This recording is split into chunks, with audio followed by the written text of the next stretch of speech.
Salam jumpa kakak-kakak dalam persiapan guru sekolah minggu. Saat ini kita akan kembali mempersiapkan bahan ajar kita. Dan episode kali ini kita mempersiapkan bahan ajar dengan tema belajar dari kisah menyembuhkan orang sakit kusta. Tuhan berbelas kasih. Sebelum kita sama-sama melakukan persiapan, saya mengajak kita berdoa. Mari kita berdoa. Bapa di surga, kami mau melakukan persiapan bersama.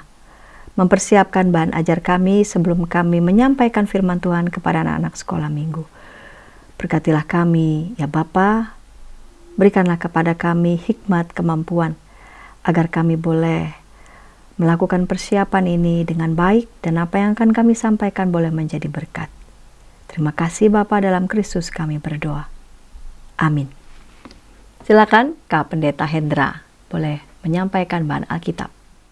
Salam kakak semua, kita akan bersama-sama membahas firman Tuhan yang kita akan bagikan kepada adik-adik. Hari ini kita akan bersama-sama membahas sebuah tema, Tuhan berbelas kasih. Kita mau ajak adik-adik untuk mengenal Tuhan yang penuh belas kasihan ini dalam konteks kisah tentang Tuhan Yesus yang menyembuhkan orang sakit kusta. Bacaan firman Tuhan diambil dari Markus pasal yang pertama ayat 40 sampai dengan 45. Saya mengundang kita semua mempersiapkan bahan Alkitab dan saya akan membacakan buat kita semua. Markus pasal yang pertama ayat 40 sampai dengan 45. Seorang yang sakit kusta datang kepada Yesus dan sambil berlutut di hadapannya ia memohon bantuannya, katanya, "Kalau engkau mau, engkau dapat mentahirkan aku." Maka tergeraklah hatinya oleh belas kasihan, lalu ia mengulurkan tangannya, menjamah orang itu dan berkata kepadanya, "Aku mau, jadilah engkau tahir."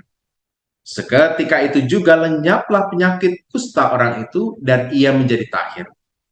Segera ia menyuruh orang itu pergi dengan peringatan keras. Ingatlah, janganlah engkau memberitahukan apa-apa tentang hal ini kepada siapapun.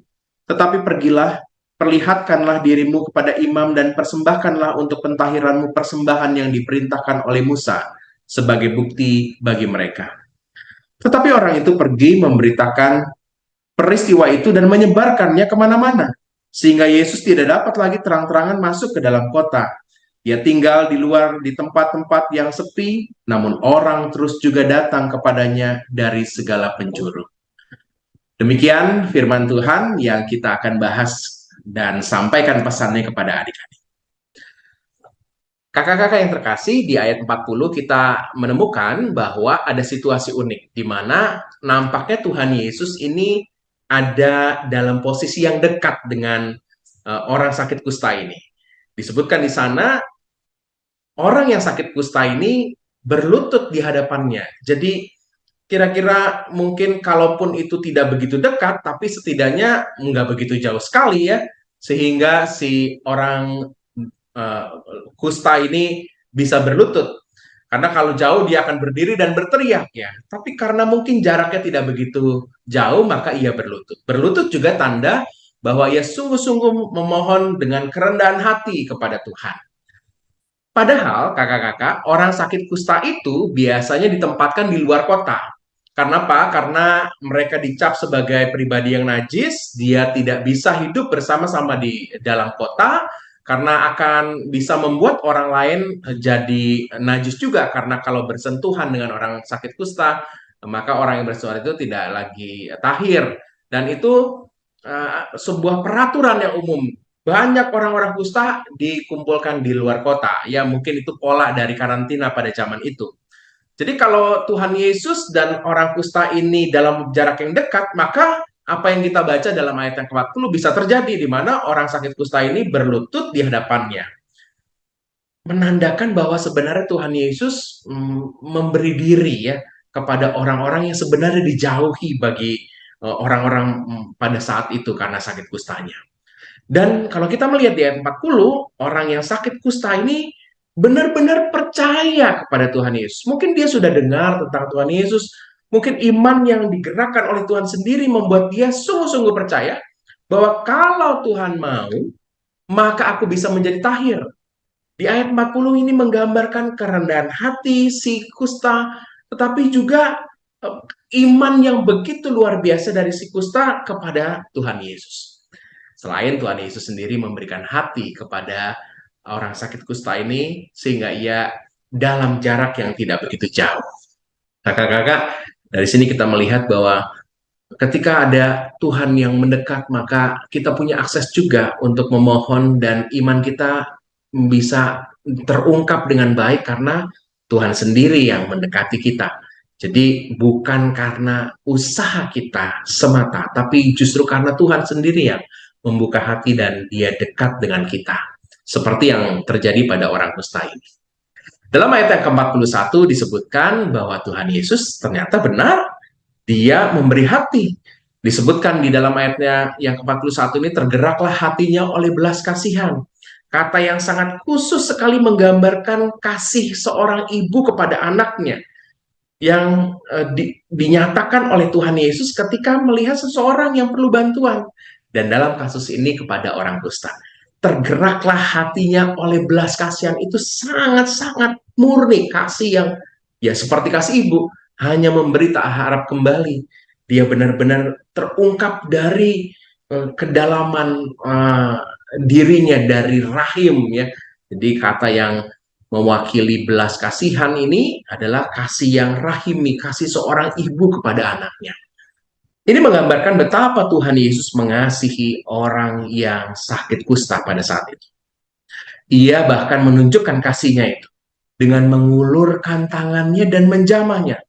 Kakak-kakak, banyak sekali orang menjauhi orang sakit kusta. Bahkan tidak mau berrelasi. Karena takut kalau bersentuhan nanti bisa ketularan kustanya dan lain-lain. Tapi Tuhan Yesus mengulurkan tangannya dan menjamah. Jadi jaraknya bukan hanya sekedar dekat, tapi benar-benar Tuhan Yesus menyatakannya dengan menjamah orang sakit kusta ini.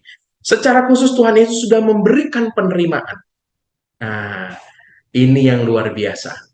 Dan Tuhan Yesus menyatakan kuasanya. Aku mau, jadilah engkau tahir. Kakak-kakak yang terkasih, dalam kehidupan kita, Tuhanlah yang sebenarnya proaktif. Tuhan mendekati kita. Tuhan menunjukkan kasih-Nya kepada kakak-kakak dan saya dalam segala keberadaan. Ketika orang lain menolak kita, ketika orang lain tidak mau berdekatan dengan kita, Tuhan menjamah kita. Dia bukan hanya dekat, tapi dia menunjukkan kasih-Nya kepada saudara dan saya. Inilah yang membuat akhirnya orang kusta ini mendapatkan anugerah dari Tuhan. Seketika itu juga disebutkan, nggak besok, nggak 2 jam lagi, tapi seketika itu juga lenyaplah penyakit kusta orang itu dan ia menjadi tahir. Wow, ini keren banget. Ini mukjizat yang luar biasa. Penyakit yang tidak bisa disembuhkan pada saat itu bahkan menjadi sesuatu yang aib dan hanya Tuhan sendiri yang bisa menyembuhkan, itu terjadi pada orang kusta ini karena kuasa Tuhan. Ada pesannya, kakak-kakak. Pesan Tuhan Yesus kepada orang kusta ini adalah jangan kasih tahu yang lain. Tetapi kamu pergilah kepada imam dan persembahkanlah untuk pentahiran. Disebutkan di ayat 43 bahkan peringatan keras. Jadi ini peringatan yang benar-benar penting. Tuhan Yesus nggak mau dia lalu memberitahukan kepada banyak orang. Kenapa? Karena naturnya seorang yang sudah mungkin bertahun-tahun atau sudah lama sakit kusta, sakit yang pada saat itu dipandang begitu buruknya, dia terputus relasi dengan orang-orang yang dia kasihi, dia nggak bisa masuk ke dalam kota karena dia sakit kusta. Maka ketika dia sembuh, wah mungkin dia udah kebayang, saya pengen ketemu keluargaku, saya pengen ketemu ini, saya pengen makan ini, dan seterusnya. Banyak sekali keinginan. Selain juga gelora sukacita. Kakak-kakak kalau kakak-kakak sembuh saja dari penyakit yang begitu lama, kakak-kakak sangat bersyukur, pasti sangat bersukacita. Apalagi orang yang sakit kusta ini. Jadi gelora untuk menyampaikan itu begitu besar. Maka Tuhan Yesus mengatakan dengan peringatan keras, jangan kamu beritahukan apa-apa tentang hal ini kepada siapapun. Tapi pergilah kepada imam. Tuhan Yesus melarang untuk menceritakan, tapi justru mendorong orang ini pergi kepada imam. Kenapa? Karena Tuhan Yesus mau supaya orang ini bukan hanya bersukacita, tapi semakin punya relasi dengan Tuhan. Melalui imam yang ditugaskan untuk menjadi pelayan Tuhan yang akan mengatur segala sesuatu, pengakuan akan pentahiran si kusta ini. Kakak-kakak, ketika orang sakit kusta lalu sembuh, itu ada beberapa persembahan, beberapa ritual yang harus dilakukan. Seperti yang disebutkan di dalam kitab Imamat yang menunjukkan banyak sekali hal-hal yang harus dilakukan oleh orang kusta. Di Imamat 14 kita bisa melihatnya, apa-apa yang harus dipersembahkan, apa-apa yang harus dilakukan, karantina 7 hari yang harus dilakukan, hari ke-8 harus ngapain, dan seterusnya. Ada banyak sekali. Maka Tuhan mau menyuruh orang ini untuk pergi dulu ke sana, dan kamu harus melakukan bagianmu. Jangan sampai kamu terbawa dengan sukacita malah jadi lupa dengan apa yang menjadi tugasmu ini. Apa yang menjadi kewajiban. Ini maksud baik. Tapi di luar itu sebenarnya ada maksud khusus Tuhan Yesus. Kalau si kusta yang sembuh ini memberitahukan kepada banyak orang, maka lalu banyak orang punya kepentingan untuk datang kepada Tuhan Yesus. Mungkin proses untuk menyebarkan Injil menjadi tidak seleluasa ketika belum banyak orang tahu. Ini yang menjadi tujuan Tuhan Yesus. Kenapa dia memperingatkan dengan keras. Dan ternyata orang ini melanggar apa yang dikatakan Tuhan Yesus, dan akibatnya Tuhan Yesus tidak dapat terang-terangan masuk ke dalam kota. Dia tidak mudah untuk masuk ke sana karena ada banyak orang yang minta disembuhkan. Ini maksud Tuhan Yesus. Selain Tuhan Yesus mau supaya si kusta ini benar-benar menjalankan kewajiban pentahirannya setelah ia sembuh, tapi juga ada maksud di mana mungkin Tuhan Yesus bisa lebih leluasa kalau tidak ada pemberitahuan ini yang menyebabkan banyak orang yang datang kepadanya. Kakak-kakak, dari sini kita mau mengajarkan kepada adik-adik bahwa Tuhan itu penuh belas kasihan. Yang sakit bisa datang kepada Tuhan, berdoa, karena Tuhan membuka diri untuk didatangi. Adik-adik Batita bisa diajak untuk bersyukur karena papa dan mama atau adik, kakak, atau anggota keluarga lain yang sakit disembuhkan oleh Tuhan. Mereka juga perlu tahu kisah tentang orang kusta yang disembuhkan ini. Untuk adik-adik kelas besar, kelas kecil juga, kita bisa ajak untuk mereka juga mau proaktif menjadi cara Tuhan hadir di tengah teman-temannya atau keluarga yang sedang bergumul. Mungkin mereka tidak sakit kusta, tapi mereka punya beban yang sama seperti orang sakit kusta. Maka kita mau ajak adik-adik untuk mau menjadi teman yang mendengar seperti Tuhan Yesus yang datang dekat dengan orang kusta.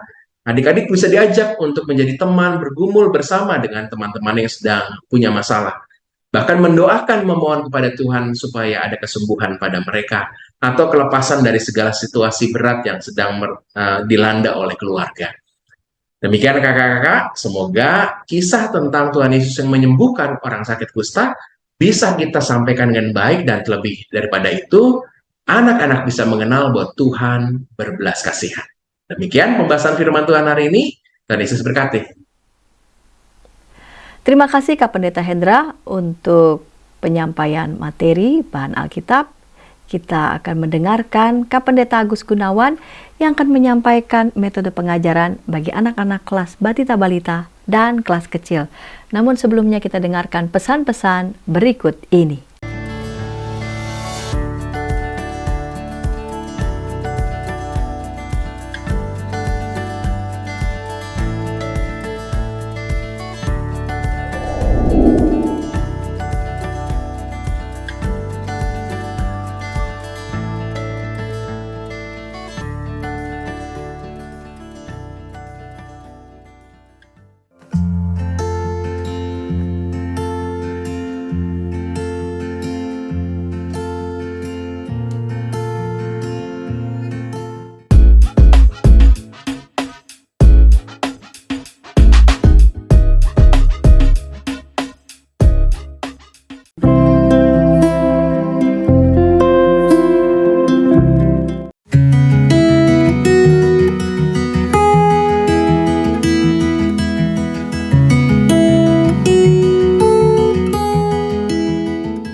Sahabat, mari dukung pelayanan dan pekabaran Injil melalui YKB dengan membagikan link acara ini kepada sebanyak mungkin orang. Dukungan juga dapat saudara lakukan dengan mentransfer dukungan finansial ke rekening BCA ke nomor 450 305 2990 450 305 2990 atas nama Yayasan Komunikasi Bersama.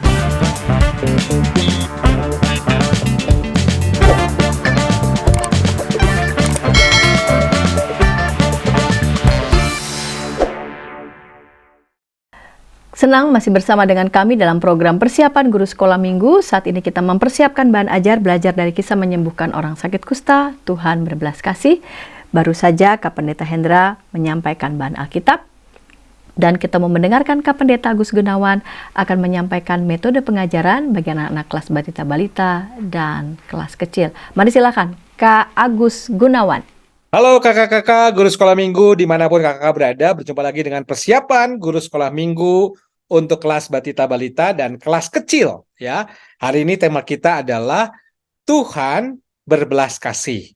Bacaan kita tadi sudah dibahas dari Markus 1 ayat 40 sampai 45 ya. Jadi kita hari ini membahas Tuhan berbelas kasih, dan bacaan Markus 1 ayat 40 sampai 45 adalah tentang kisah Yesus menyembuhkan orang yang sakit kusta. Nah, kakak-kakak untuk kelas kecil, kelas batita dan balita, tentu tujuannya adalah bagaimana hari ini mereka belajar tentang Tuhan yang mau menyembuhkan orang kusta karena belas kasihan kepadanya, karena sayang dengan orang kusta itu ya. Dan anak-anak belajar juga melihat bagaimana Tuhan bisa menyembuhkan. Ya, maka itu anak-anak juga bisa percaya dan berharap kepada Tuhan Yesus. Nah, saudara, ada beberapa hal yang bisa menjadi sebuah rancangan untuk kakak-kakak mempersiapkan mengajar di kelas batita-balita dan kelas kecil. Ya, nah kakak-kakak bisa mulai dengan pembukanya. Pembukanya kakak-kakak bisa bertanya. Ya, misalnya kalau kakak-kakak mau juga, kakak-kakak bisa ditemani dengan, kalau kakak-kakak bisa bermain boneka seperti ini ya. Jadi ada. Nah, untuk menambah keseruan, kakak-kakak juga bisa menggunakan boneka tangan untuk kakak-kakak bisa berdialog gitu ya. Misalnya kakak-kakak bisa berdialog dengan si Jojo ini ya, misalnya. Jojo, kamu pernah sakit nggak? Oh, sakit apa? Sakit, sakit dicubit. Sakit dicubit mah bukan sakit. Itu mah karena dicubit sakit. Sakit itu misalnya panas. Pernah nggak kamu sakit panas? Enggak. Oh, kamu pernahnya sakit apa? Sakit hati. Waduh, sakit hati. Masih kecil, masih sakit hati. Nah, kakak bisa berdialog seperti ini. Bisa tanya-nanya ke Jojo, supaya anak-anak juga ikut menjawab gitu ya. Nah, Jojo, misalnya kalau sakit, biasanya rasanya gimana?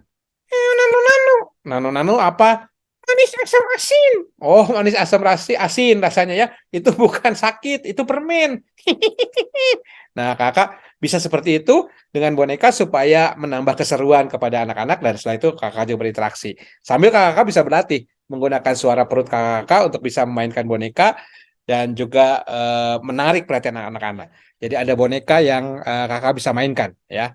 Nah, kakak bisa mulai dengan membuka. Membuka dengan bertanya, siapa sih yang pernah sakit di sini?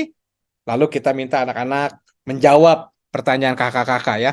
Tentu pasti ada yang angkat tangan gitu ya, yang pernah sakit. Terus mungkin kita bisa bercanda juga di situ. Siapa yang mau sakit gitu ya?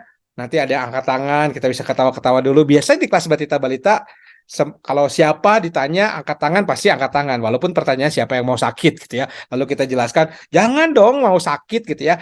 Nah, kalau kita pernah sakit, kira-kira sakit apa gitu ya. Lalu ada yang nanti menjawab sakit gigi ya, atau sakit pilek, sakit batuk, mencret, apa pokoknya semua penyakit disebutkan ya, dikumpulin hari itu ya. Nah, setelah itu sudah kakak-kakak bisa bertanya lagi, apa rasanya kalau lagi sakit? Jadi kita minta pendapat anak-anak.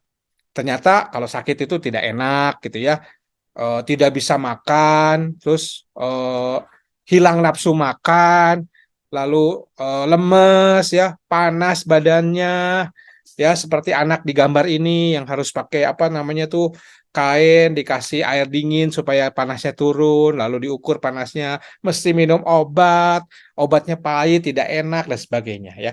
Lalu apa yang akan dilakukan untuk sembuh? Biasanya kita mengatakan minum obat, dibawa ke dokter. Jadi saudara bisa mengeksplor dulu di awal tentang perasaan sakit, sakit apa rasanya, dan apa yang dilakukan kalau anak-anak mau sembuh. Nah, setelah itu kakak-kakak kita mulai ke permasalahan. Ya, waduh, kalau sakit tuh siapa sih yang paling khawatir?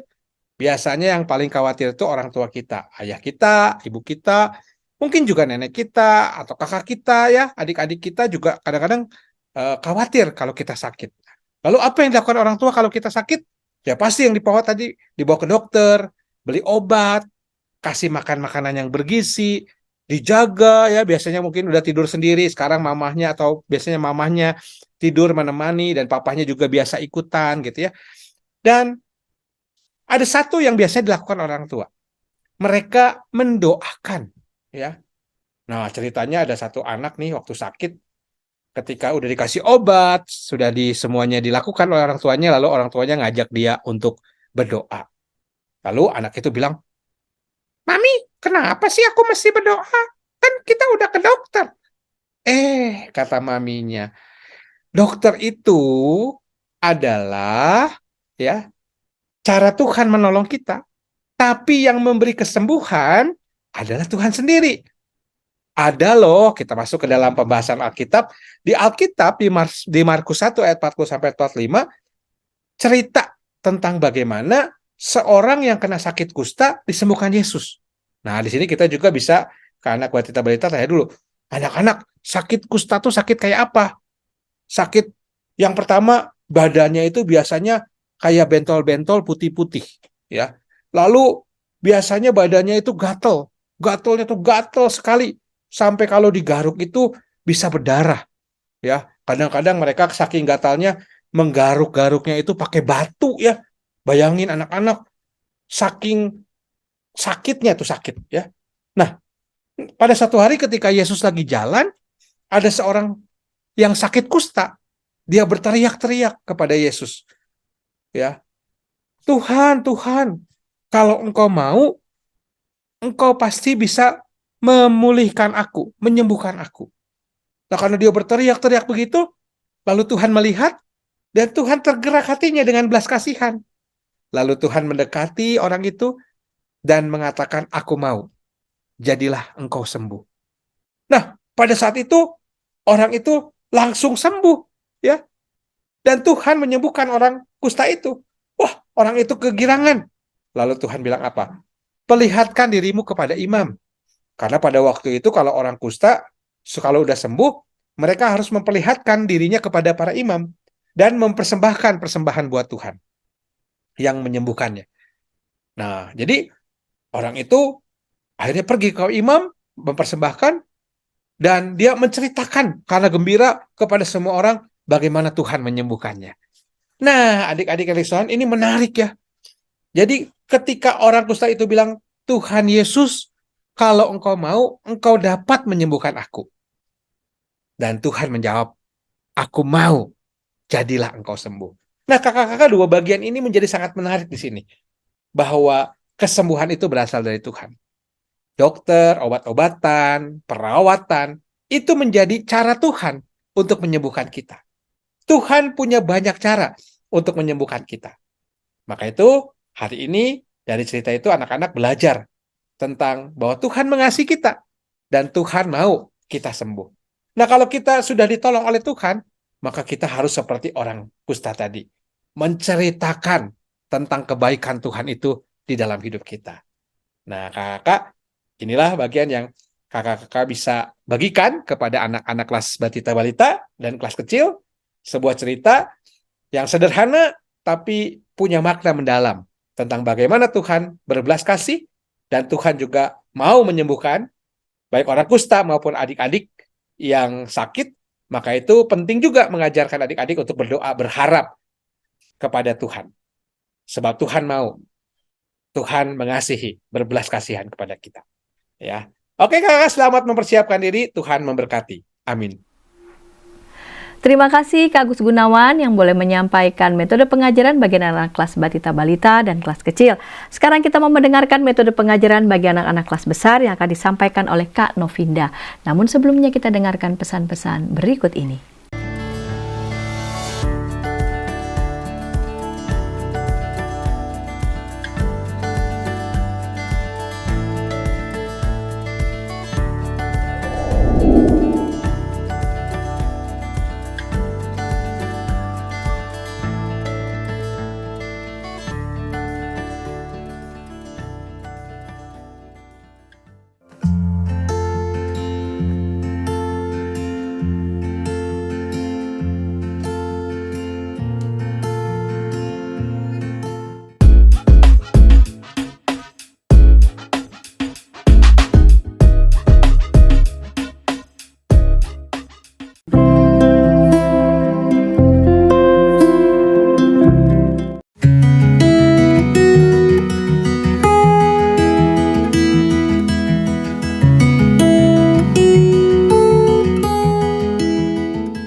Sahabat, mari dukung pelayanan dan pekabaran Injil melalui YKB dengan membagikan link acara ini kepada sebanyak mungkin orang. Dukungan juga dapat saudara lakukan dengan mentransfer dukungan finansial ke rekening BCA ke nomor 450 305 2990 450 305 2990 atas nama Yayasan Komunikasi Bersama.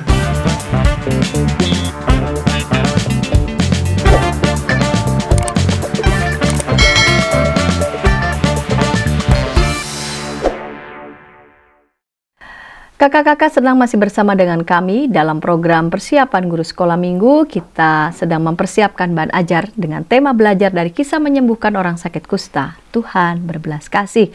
Kita mau mendengarkan Kak Novinda akan menyampaikan metode pengajaran bagi anak-anak di kelas besar. Mari silakan Kak Novinda.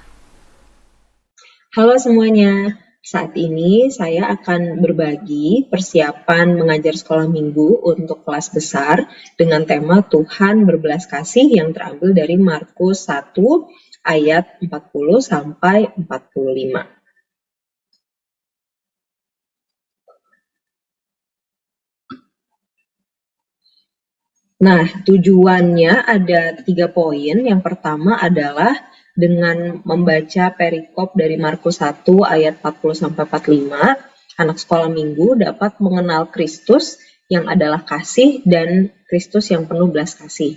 Yang kedua, anak-anak sekolah minggu berharap selalu kepada Tuhan dalam kehidupan sehari-hari. Kenapa? Karena kita tahu bahwa Allah adalah Allah yang penuh belas kasih. Jadi kita berharap kepada Tuhan yang penuh belas kasih.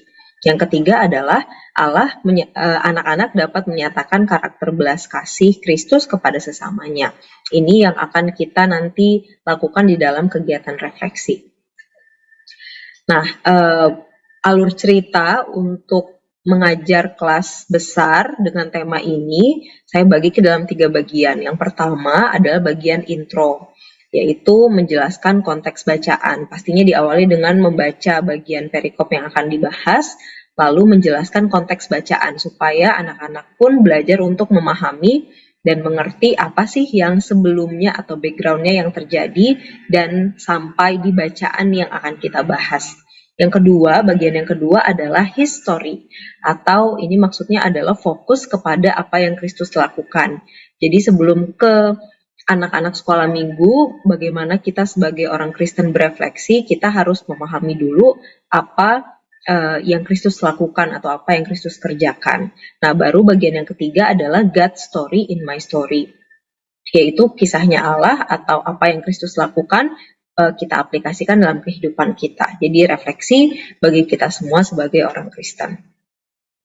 Nah, yang pertama pastinya kakak-kakak sekolah minggu mengajak adik-adik atau anak-anak sekolah minggu untuk membaca Alkitab terlebih dahulu yang terambil dari Markus 1 ayat 40 sampai 45 dengan judul perikop adalah Yesus menyembuhkan seorang yang sakit kusta. Ketika selesai membaca bagian ini, mungkin bisa dilakukan pertanyaan diskusi atau pertanyaan terbuka seperti ada yang tahu nggak sakit kusta itu seperti apa sih? Atau ada yang sudah familiar dengan cerita ini dan seterusnya. Yang berikutnya, bagian yang kedua yaitu history. Nah, di sini tujuannya atau yang akan dilakukan adalah yang pertama menjelaskan konteks supaya anak-anak sekolah minggu mengerti. Nah, yang pertama bisa dibahas mengenai ayat-ayat sebelumnya, di perikop sebelumnya. Yesus itu dari Galilea ke Kapernaum yang dilakukan itu banyak sekali. Yang pertama, memanggil murid mula-mula gitu. Yang berikutnya, Yesus juga mengusir roh jahat. Yang berikutnya lagi, Yesus menyembuhkan orang sakit. Dan Yesus pergi pindah-pindah tempat, pindah-pindah kota itu untuk mengajar.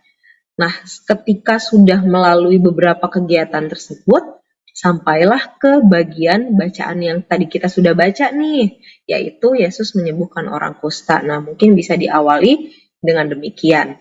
Lalu kurang lebih dapat disimpulkan dengan tentu saja bahasa yang boleh kakak-kakak gunakan disesuaikan dengan kondisi ataupun siswa masing-masing, anak-anak sekolah minggu masing-masing, kita bisa simpulkan bahwa dari perikop yang kita baca tadi, Kristus itu adalah kasih. Kita bisa tahu dari mana? Nah, dari karakternya yang penuh belas kasih. Tadi kalau misalnya kita lihat, Yesus memanggil murid yang pertama. Yesus memanggil murid itu dengan kasih. Kenapa? Karena Yesus mengasihi murid-muridnya atau calon murid-muridnya itu gitu ya. Artinya Yesus mengasihi kita, Yesus mengasihi orang-orang yang percaya kepadanya, sehingga ia memanggil dengan spesial murid-muridnya untuk ikut kemanapun dia pergi, menyembuhkan, mengajar, dan seterusnya. Yang berikutnya, Yesus mengusir roh jahat. Tidak mungkin Yesus mengusir roh jahat kalau dia tidak memiliki kasih atau tidak berbelas kasih. Jadi pasti ketika Yesus mengusir roh jahat, ia mengasihi orang yang dirasuki roh jahat itu. Gitu. Jadi ia mengusir roh jahat dari orang yang ia temui. Nah, yang berikutnya menyembuhkan orang sakit. Tidak mungkin juga Yesus menyembuhkan orang sakit kalau ia tidak memiliki belas kasihan. Gitu. Jadi kita bisa bawa anak-anak untuk melihat apa yang Yesus lakukan di konteksnya atau di bagian bacaan ini adalah berdasarkan kasih. Kenapa? Karena Allah itu adalah kasih. Dia penuh belas kasihan. Nah, yang terakhir adalah Kristus dapat diandalkan. Kenapa Kristus dapat diandalkan? Kita bisa lihat atau kita bisa bawa anak-anak kembali membaca perikop yang kita baca, yaitu Yesus menyembuhkan orang kusta. Di mana di situ ada orang kusta yang sudah hopeless. Dia memohon kepada Tuhan, ya Tuhan, jika Engkau dapat, tolong tahirkan aku, tolong sembuhkan aku. Saking tidak berpengharapannya, dia sampai memohon seperti itu kepada Tuhan. Artinya apa? Dia tidak menemukan orang lain ataupun mungkin obat-obatan untuk menyembuhkan dirinya yang bisa dia andalkan. Akhirnya dia meminta kepada Kristus. Artinya apa? Kristus bisa diandalkan. Jadi 3 hal ini yang perlu kita ingatkan atau remind kepada anak-anak bahwa Kristus adalah kasih. Yang kedua, karena ia adalah kasih, ia penuh belas kasihan. Belas kasihnya itu terlihat, kita dapat melihat. Dan yang ketiga adalah Kristus dapat diandalkan. Nah, lalu mulai ke bagian yang 3 dari alur cerita di hari ini, yaitu sebagai murid Kristus, bagaimana respon kita atau apa yang kita lakukan. Nah, yang pertama, kita bisa memberikan beberapa pertanyaan ini. Mengapa sih kita juga harus menyatakan kasih atau harus berbelas kasih? Tentu saja jawabannya adalah karena kita mencontoh Tuhan kita yang adalah kasih. Tuhan adalah kasih, ia menyatakan dalam pelayanannya ia penuh belas kasih. Kita sebagai muridnya juga harus menunjukkan belas kasih itu, harus menunjukkan kasih. Terus pertanyaan yang kedua, kepada siapa kita menunjukkan belas kasih atau kepada siapa kita mengasihi? Tentu saja kepada semua orang. Tuhan tidak membedakan orang yang sakit kusta, orang yang kerasukan roh jahat, atau orang-orang lain yang mau mendengarkan pengajarannya atau tidak, tapi ia terus menyatakan kasihnya kepada semua orang. Nah, lalu dari bacaan yang kita baca tadi tentang seseorang yang kusta meminta pertolongan Tuhan, bagaimana sih seharusnya sikap hati kita atau ketika kita benar-benar memohon belas kasih Tuhan, kita bisa lihat sikap orang kusta tersebut. Yang pertama adalah ia memiliki sikap hati yang tepat. Sambil berlutut, ia memohon kepada Tuhan dengan sungguh. Itu juga yang bisa kita lakukan. Ketika kita tahu, ketika anak-anak tahu kalau misalnya Tuhan itu adalah kasih, ia penuh belas kasih dan ia bisa diandalkan, ini yang harus kita lakukan. Berlutut, memohon kepada Tuhan, menyatakan permasalahan, menyatakan keluh kesahnya kita, mungkin menyatakan hal apapun yang kita mau sampaikan kepada Tuhan, kita mohon dan sambil berlutut. Itu yang mungkin bisa kita pelajari dari orang kusta yang meminta pertolongan kepada Tuhan. Nah, pertanyaan yang berikutnya adalah, lalu apa? Lalu apa yang kita lakukan ketika kita sudah benar-benar merasakan Tuhan itu berbelas kasih? Nah, atau kita sudah disembuhkan, contoh seperti orang kusta yang meminta pertolongan Tuhan. Tuhan minta untuk kamu mempersembahkan hidupmu. Berarti ketika kita sudah merasakan atau menerima belas kasih dari Tuhan, kita harus mempersembahkan hidup kita. Ini beberapa hal yang penting yang perlu disampaikan kakak sekolah minggu kepada adik-adik sekolah minggu. Nah, ini juga bisa menjadi pertanyaan yang terus ditanyakan ketika kakak-kakak sedang menjelaskan bagian atau konteks dari perikop yang kita baca. Atau misalnya setelah menjelaskan bagian yang tadi, judge story itu. Sebagai murid Yesus, nah pernahkah aku atau pernah nggak nih adik-adik menunjukkan belas kasihan kepada sesama? Ini bisa menjadi pertanyaan diskusi juga. Bisa misalnya bertanya kepada satu orang, minta mereka memberikan contohnya, tanya lagi kepada orang yang lain, minta mereka men-sharingkan pengalamannya.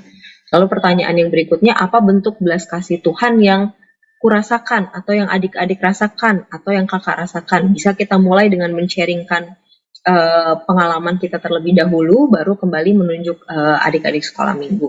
Lalu yang terakhir, apakah aku selalu mengandalkan Tuhan ketika kita atau ketika aku sudah tahu nih Tuhan itu adalah Tuhan yang penuh kasih, berbelas kasih, aku mengandalkan Tuhan yang penuh kasih itu enggak ya? Atau aku masih mengandalkan diri sendiri? Nah, pertanyaan-pertanyaan ini adalah pertanyaan yang sejalan dengan tujuan tadi di awal untuk pembelajaran hari ini.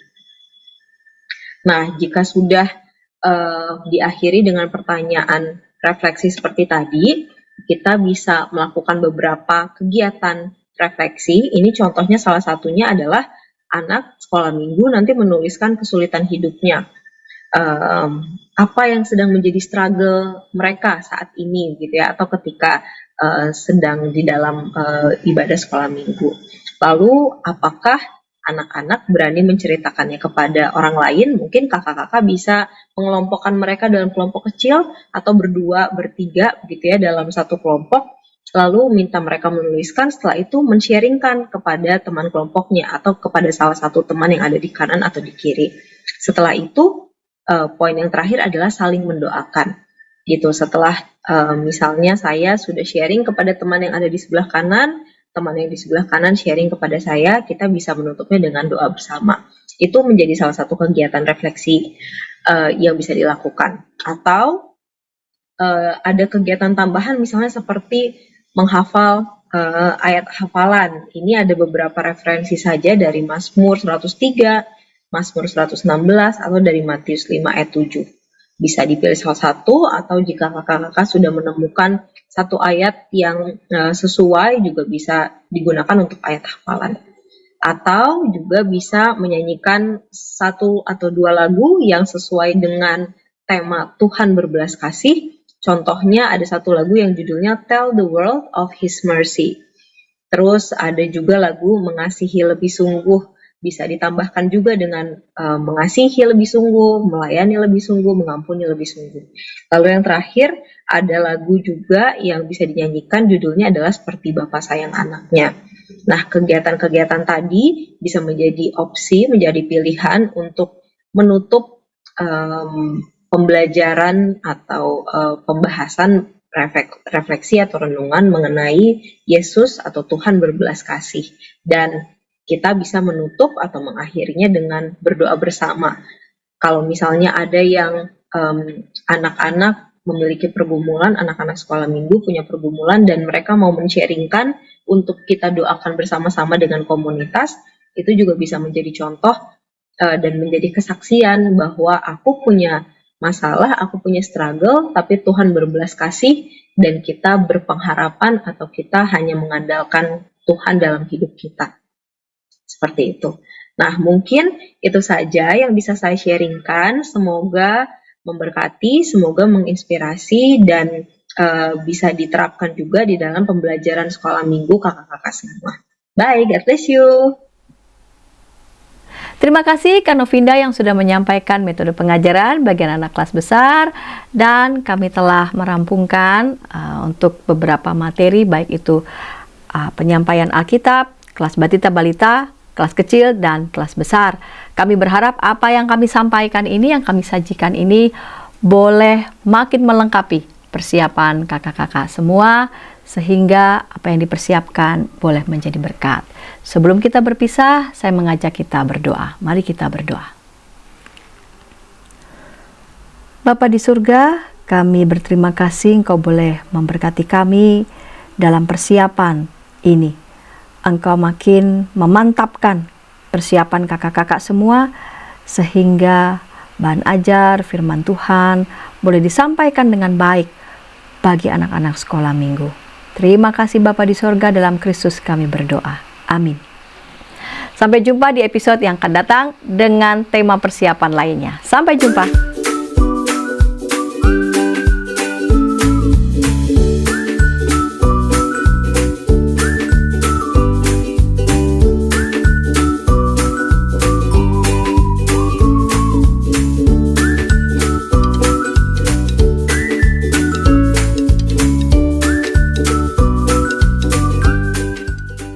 Sahabat, mari dukung pelayanan dan pekabaran Injil melalui YKB dengan membagikan link acara ini kepada sebanyak mungkin orang. Dukungan juga dapat saudara lakukan dengan mentransfer dukungan finansial ke rekening BCA ke nomor 450 305 2990 450 305 2990 atas nama Yayasan Komunikasi Bersama.